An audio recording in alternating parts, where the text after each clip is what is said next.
August 28, 1963 witnessed one of the nation's most successful and outspoken civil rights gatherings, the March on Washington. Formerly named the March on Washington for Jobs and Freedom, people of all races congregated together in front of the Lincoln Memorial in Washington, D.C. to stand against racial injustice, fight for job equality, and demand an end to prejudice. Dr. Martin Luther King's "I Have a Dream" speech was the most coveted speech of the time and ignited the crowd. Mahalia Jackson, Marian Anderson, and Joan Baez were among a few popular names in music who performed and kept the march alive. Everyone present at the march was part of something extraordinary. It was the powerful experience of solidarity against racial inequality. Located in Atlanta, Georgia, the National Center for Civil and Human Rights is a museum filled with exhibits on human and civil rights meant to educate people around the world. The museum interestingly uses touchscreen tables, overhead audio speakers, and copious amounts of visual imagery to engage the visitor. In particular, the March on Washington exhibit features these modes of communication to describe the planning, important people, and success of the march.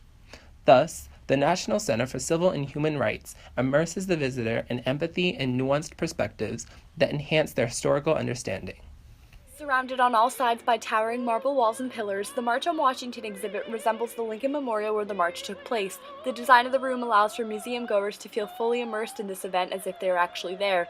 The accompanying video that displays footage from the march and the quote from MLK Jr.'s famous "I Have a Dream" speech inscribed on the wall amplify this effect on the visitor. The exhibit demonstrates the strong feelings of empowerment and hope that characterize the march, and visitors enhance their understanding of the march's significance because of this. When compared to other exhibits, the sense of hope generated by the march seen within the exhibit magnifies in intensity. There is a noticeable shift in atmosphere from the prior exhibit to the march exhibit. Whereas the room before was dark and enclosed, the room on the march is wide open and brightly lit. The comparative brightness of this room to others mirrors a shift within the civil rights movement to a more optimistic perspective. When visitors continue on to the next exhibit, major setbacks in the movement are explained, such as the 16th Street Baptist Church bombing, and the mood returns to dark and melancholy. The stark contrast in atmosphere between this and the march exhibit reveals how significant the march was as a spark of hope during the movement. The progression of these exhibits seems purposeful so that empathy is invoked within museum goers and they are able to recognize how the march played a significant role in fostering hope within the civil rights movement among a number of violent setbacks. The march exhibit thoroughly captures these emotions and invokes them within visitors to further their understanding of the event. Another way the March on Washington exhibit immerses viewers is by providing information to the visitor through panels on the walls. This information shows the visitor the massive size of the March on Washington for Jobs and Freedom. Protesters from all over the country came to the march, by any means necessary.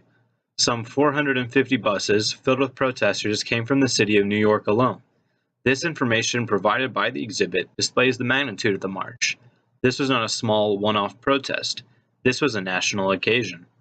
In addition to displaying the size of the event, the information provided by the exhibit also details the various goals of the march. We often think of the March on Washington as merely an attack on segregationist legislation.